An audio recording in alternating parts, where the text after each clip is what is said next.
안녕하십니까. 월간조선 박희석입니다. 오늘 오랜만에 인사드리겠습니다. 그동안에 월간조선 마감이었고 그 사이에 또 제가 환절기라서 이 목이 너무 안 좋았습니다. 지금도 안 좋은 상태인데 그래서 오랜만에 인사를 드리게 됐습니다. 오늘 얘기하고 싶은 거는 바로 태영호 국민의힘 최고위원의 김구 관련 발언입니다. 여러분들 이거를 기사로 보셨는지 모르겠습니다.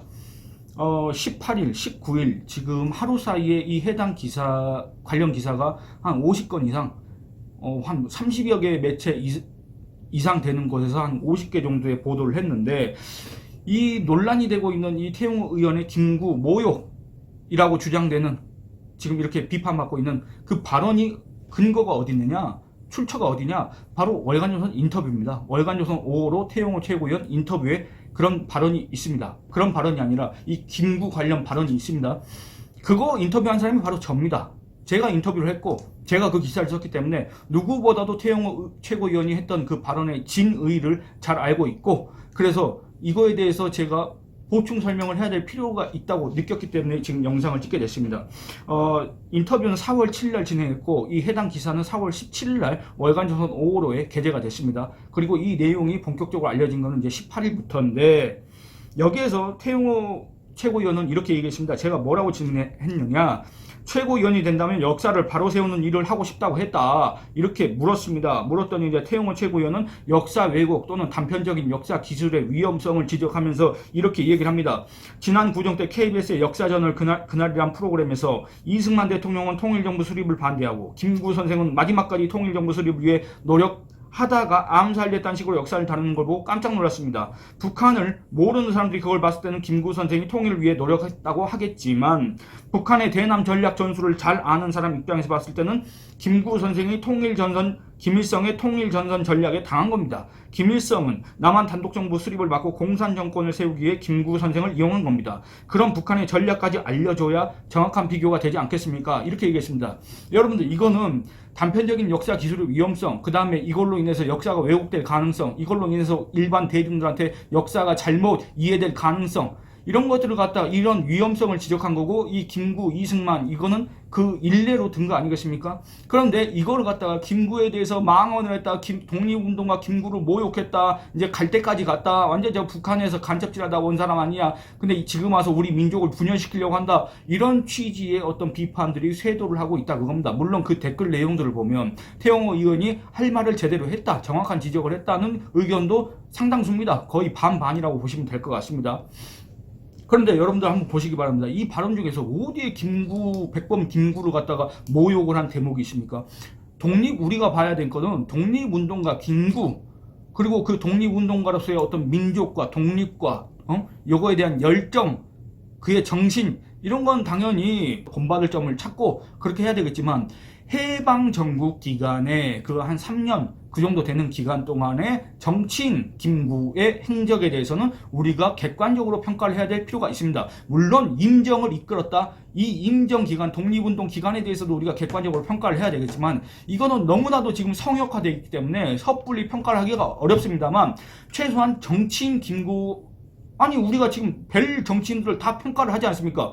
근데 정치인 김구에 대해서는 우리가 왜 평가를 못하냐, 그겁니다. 그렇지 않습니까? 이 태용호 의원 월간조선과 한 인터뷰의 해당 발언과 관련해서 프레시아니아 인터넷 매체가 있습니다. 18일 오후 4시경에 이 기사에 대해서 그 내용을 소개하는, 비교적 프레시아니아라는 매체의 어떤 성향 특성을 봤을 때 상당히 악의적으로 했을 것이라고 저는 미리 예상을 했는데, 그것과는 달리 그냥 제 기사 내용을 소개한 거에 불과했습니다. 그런데 그 오후 6시에 경향신문이라는 데에서 또 이거를 보도를 했는데, 여기에서 이 해당 태용호 최고위원의 해당 발언을 소개하면서 그 뒤에 뭐라고 했느냐, 국민의힘 측 당 핵심 관계자라는 사람의 말을 인용해서 이제 아웃이다, 윤리징계 전에 최고위원 사퇴부터 해야 될 상황이다, 그러니까 마치 이게 뭔가 어마어마한 문제가 있다는 듯이 이런 식으로 이미 규정을 한 겁니다, 사실상. 그러면서 또 어떤 표현이 등장하냐, 당 지도부의 격앙된 반응, 이렇습니다. 대체 뭐가 문제길래, 안 그렇습니까? 그리고 경향신문 또 뭐냐, 전 국민의힘 대표 이준석 씨가 전당대회 기간에 내세웠던 천하의 용인 중에서 아에 해당하는 허은하 의원이 당 지도부는 언제까지 이런 상황을 방관만 하고 있을 것이냐, 엄중하게 책임을 물어야 한다, 국민이 국민의 힘을 버릴까 두렵다라고 쓴 그 글을 또 인용을 하면서 마치 이게 정말 우리 국민 정서와 괴리된, 우리 국민 정서와 거리가 먼 태용호 최고위원이 발언 너무나 문제가 있다는 식으로 그걸 읽는 사람으로 하여금 그런 생각을 하게끔 그렇게 보도를 했다, 이렇게 얘기할 수가 있겠습니다. 그러니까 한마디로 태용호 최고위원이 사실을 왜곡해서 민족 지도자, 독립운동가인 김구를 모욕했다는 취지로 그런 주장들을 소개했다, 이렇게 얘기할 수가 있겠습니다. 그리고 또 경향신문은 그 기사 말미에다가 뭐라 적었냐면, 백범 김구의 독립유공자 건국 훈장을 받은 그 공훈록, 거기에 대해서 뭐라 했냐, 선생은 분단을 반대하면서 통일국가를 추진했다. 남북한이 각각의 국가와 정부를 만드는 단계에 이르자 마지막으로 남북협상을 선택해 1948년 4월 19일 평양으로 와서 대표자위를 가졌다. 최고 가치는 민족에 두고 통합 통일운동에 목숨을 걸었다. 그래서 임시정부 시절, 여러분들 보시면은 앞에는 분명히 1948년 4월 당시 남북 협상에 대해서 얘기를 하고 있다가 갑자기 통합 통일운동이라고 하는 거는 임정시절의 소위 좌우 합작에 대해서 얘기를 하고 있습니다. 연결이 안 됩니다. 선후 관계가 뒤바뀐 겁니다. 이런 식으로 소개를 하고 있다, 그겁니다. 근데 두 번째는 제가 이 공문록을 다시 살펴봤습니다. 근데 저는 제가 본 공문록과 경향신문 이 해당 기자가 본 공문록이 다른 모양입니다. 그 공문록이 다른 모양입니다. 저는 뭐 여기에 대해서 선생이라고, 백범 김구에 대해서 공문록에 선생이라고 한 거를 제가 찾을 수가 없었는데 이 사람은 어디서 이걸 찾았는지 모르겠습니다. 제가 본 김구의 공문록 내용은 이렇습니다. 한번 읽어보도록 하겠습니다. 이 1948년 4월 남북 협상에 대한 내용입니다. 그러나 1948년 3월 유엔 소총회가 가능한 지역에 국한한 선거 실시를 결정하자 이것이 단독 정부 수립에 의해 남북 분단을 고착시키며 남과 북의 각각의 단독 정부 수립은 동족 상잔의 내전을 가져올 것이라고 지적하며 반대하였다. 남북 협상으로 북쪽을 설득하여 처음부터 통일 대한민국을 건설하자고 주장하였다. 3천만 동포에게 읍고함이란 그래서 나는 통일된 조국을 건설하려다가 38선을 베고 쓰러질지언정 일신의 구차한 안위를 위하여 단독 정부를 세운 데는 협력하지 아니하겠다라고 밝혔다. 1948년 2월 조국의 분단과 내전을 막고 평화적 통일을 달성하기 위해 남북 협상을 제의하였으며 1948년 4월 19일 김규식, 조소왕과 함께 평양으로 가서 사김회담, 이게 김일성, 김두봉, 김구, 김규식 이렇게 사자회담을 얘기하는 겁니다. 사김회담과 남북 정당 사회단체 협의회에 참석하여 남북 협상을 마친 뒤 5월 5일 서울로 돌아왔다. 여러분들 이게 근데 백범 김구가 건국 훈장을 받은 그 공문에 해당되는 내용입니까? 그냥 이 사람의 일생을 정리한 거에 불과한데 이게 마치 백범 김구의 공적인 것처럼 얘기하는 자들이 있다, 그겁니다. 저 계속 이어서 살펴보도록 하겠습니다. 그러니까 제가 다시 한번 강조하면 태용호 최고위원의 발언은 김구를 모욕한 게 아니었습니다. 그건 너무나도 분명합니다. 독립운동가 백범의 불굴의 정신, 민족 독립에 대한 열정을 헐뜯은 일도 없습니다. 지금 현재 주장한 것처럼 무슨 망언을 한 일이 없다, 그겁니다. 너무나도 당연한, 너무나도 객관적인 비판 내지는 평가를 했다, 이렇게 얘기를 할 수가 있습니다. 다만 이 김구에 대해서 해방정부, 정치인 김구가 민족 통일이라는 그 선의에 따라 행한 일이 결국 소련과 그 괴뢰였던 북한 정권의 일종의 정당성 내지는 명분을 주는 빌미가 됐다, 이거를 지적한 겁니다. 태용호 최고위원의 주장은, 비판은. 그렇지 않습니까?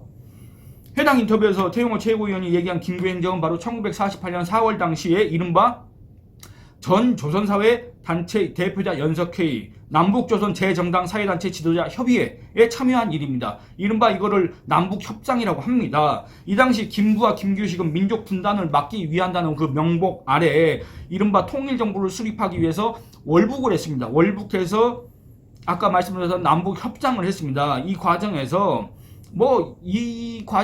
이들의 선의 내지는 대의 이런 걸 깎아내릴 필요는 없겠습니다. 나는 통일된 조국을 건설하다가 38선을 베고 쓰러질지언정이라고 외쳤던 김구의 진위도 의심할 필요는 없겠습니다. 다만 이 해당 행사 전후의 역사적 상황, 그리고 이 해당 행사에 김구 등이 참여한 일이 북한 정권에 의해서 어떻게 악용됐는지를 면밀하게 살펴봐야 될 필요가 있습니다. 김구가 남북한 단독정부를 반대하고 통일정부를 외칠 당시 북한에는 이미 행정국격인 북조선 인민위원회가 이미 있었습니다. 1946년 2월 달에 이미 북조선 인민위원회가 설치가 됐습니다. 이게 바로 행정부, 정부입니다.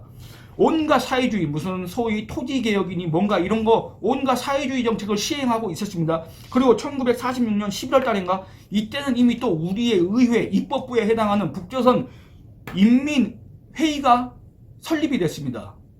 행정부가 있고 입법부가 있었다, 그겁니다. 그리고 1948년 2월에는 이미 조선인민군이라는 군대가 창설됐습니다. 사실상 여기는 이미 분단을 애초부터 기획하고 있었습니다. 왜 그러냐? 소련은 이미 자기들이 점령한 북한 지역을 자기들의 위성 국가로 만들려고 했으니까 그 계획 아래 미소공동위원회를 했지만 그것도 무산됐고, 국제연합 유엔에서 남북한 총선거를 제안했지만 그걸 거부했고, 그겁니다. 왜냐? 자기들은 이미 분단을 기획한 게 아니라 이미 분단이 된 상태니까. 북한에는 이미 정부가 있었다 그겁니다. 자기들 마음대로 정부를 세워놨다 그겁니다. 그런 상황에서 38선을 베고 쓰러질지언정이라고 했을 때 북한은 이미 그걸 공식적으로 천명하지 않았지만 북한에는 이미 정부가 있었다 이겁니다. 당시 국제정세, 소련과 그 괴뢰인 북한의 속셈이 너무나도 명확한 상황에서, 그리고 이미 사실상의 정부가 조직되어 있는 상황에서 김구가 국제연합 감시 관리하에 진행되는 50 총선거에 반대하고 북한으로 건너가서 김일성과 김두봉 등과 함께 남조선 단독선거의 결과를 승인하지 않을 것이라고 했던 그 성명을 발표를 했습니다. 이게 과연 누구한테 득이 되겠습니까? 누구한테 득이 되겠습니까? 국제연합이 가능한 지역에서 총선거를 실시한다고 해가지고 남한만의 단독선거를 했다. 이거를 우리는 그 결과를 인정하지 않겠다. 그래서 북한은 어떻게 했습니까? 자기들은 이미 정부 조직을 구성해놨고, 남로당이 여기에서 비밀선거를 실시해가지고 그걸 갖고 와서 뭐 조선인민대표자 회의에서 어쩌고저쩌고 했지 않습니까? 결국에는 이런 주장들이, 이 당시에 이런 김구 같은 사람들의 이런 주장들이 그들의 의도와 떠나서, 의도와 무관하게 이런 것들이 바로 북한 정권에 악용된 그런 역사가 있지 않습니까? 그게 바로 역사적 사실이지 않습니까? 그 역사적 사실에 대해서 김구가 북한의, 김일성의, 소련의 통일 전선 전략에 이용됐다, 이용당했다 라고 평가하는 게 대체 뭐가 잘못이고 뭐가 망언이냐 이겁니다. 안 그렇습니까? 그리고 국사편찬위원회라고 있지 않습니까? 이거 공식 기구이지 않습니까? 정부 산하에. 국사편찬위원회가 한민족 독립운동사라는 데에서 뭐라고 기술하고 있느냐? 이 남북협상에 대해서, 남북협상 김구와 김규식이 1948년 4월 달에 북한으로 건너가서 김일성, 김두봉 군과 그 협상을 한 걸 얘기합니다. 여기에 대해서 뭐라고 했느냐? 북한의 정치 지도자들은 처음부터 성실성을 갖고 있지 못했으며 김구나 김규식과 같은 잘 알려진 남한의 지도자들의 이름을 빌려 자신들의 노선을 합리화 또는 정당화하려고 하였다. 이렇게 한계를 지적했습니다. 여러분들 이 말을 축약하면 뭡니까? 바로 이용당했다, 악용됐다 이거 아닙니까? 이게 뭐가 잘못됐냐 그겁니다. 심지어 국사편찬위원회도 이렇게 얘기하고 있는데 결국 김구 선생이 김일성의 통일 전선 전략에 당한 것이라는 태용호 최고위원의 비판은 이와 같은 역사적 사실과 그 역사적 사실에 대한 평가에서 비롯된 것이라고 얘기할 수가 있겠습니다. 그런데 거기에 대해서 김구를 모욕했다, 김구에 대해서 망언을 했다고 주장한 자들은 대체 그 악의적 공격의 근거는 뭡니까? 역사적 근거는 뭐고 그 사실은 뭡니까? 이거를 되묻지 않을 수가 없다 그겁니다. 그런데 이거를 마치 어떤 어마어마한 문제가 있다는 듯이 주장하는, 당연히 친야 성향 매체들, 그 다음에 국민의힘이 망하기를 바라는 그런 세력들은 그런 주장을 할 수도 있겠습니다만, 국민의힘 안에서까지 이런 주장에 동조하고 거기에 부와 내동해가지고 마치 태용호 최고위원이 어떤 어마어마한 문제적 발언을 했다는 듯이, 망언을 했다는 듯이 그렇게 지적을 하고 분노를 하고 뭐 격앙된 반응, 그리고 심지어 김기현 당대표조차도 경고를 하고 뭐 대외 활동을 자제하라고, 인터뷰 등 하지 말라고, 이런 조치를 취하는 정당이 과연 어떤 의지와 어떤 소신을 갖고 어떤 정책을 펼 수가 있겠으며 어떤 개혁을 할 수가 있겠습니까? 어떤 투쟁을 할 수가 있겠습니까? 정말로 암담한 상황이다. 이런 얘기를 할 수밖에 없을 것 같습니다. 예, 오늘은 이만 줄이겠습니다. 감사합니다.